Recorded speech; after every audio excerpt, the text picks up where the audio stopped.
bonjour à toi. Ma promenade d'aujourd'hui m'a menée à l'auberge aux Bonnes Joues, où les plats sont cuisinés avec de nombreuses épices et aromates.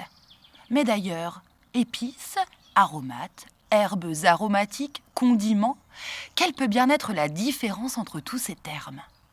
Les épices, tu les connais forcément. Rouges, jaunes ou vertes, elles sont très souvent présentes dans ton assiette. Utilisées pour relever la saveur des aliments, les épices proviennent des végétaux. On les rencontre généralement en poudre, mais sont issues des racines, des pistils ou même des fruits. La plupart sont exotiques et proviennent de contrées lointaines, comme la Chine, l'Inde ou encore les pays du Maghreb.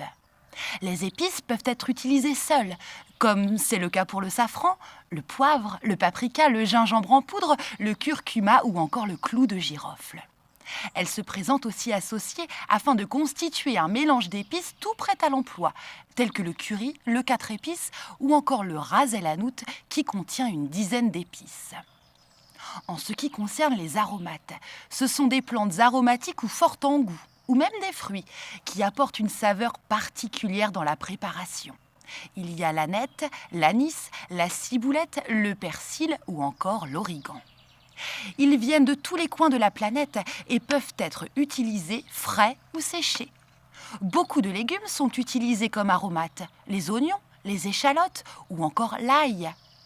Autrefois, la plupart de ces plantes étaient utilisées à des fins médicinales et aujourd'hui encore en phytothérapie. Il me reste à te présenter les condiments. Ils sont, eux, considérés comme les produits consommés à côté et en plus du plat pour le relever ou l'adoucir.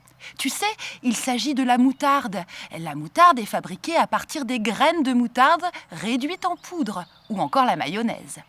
Mais attention, certaines définitions voient les condiments comme tout ingrédient ajouté en plus dans la préparation, soit les épices, les aromates, les sauces. De quoi rester sur notre faim.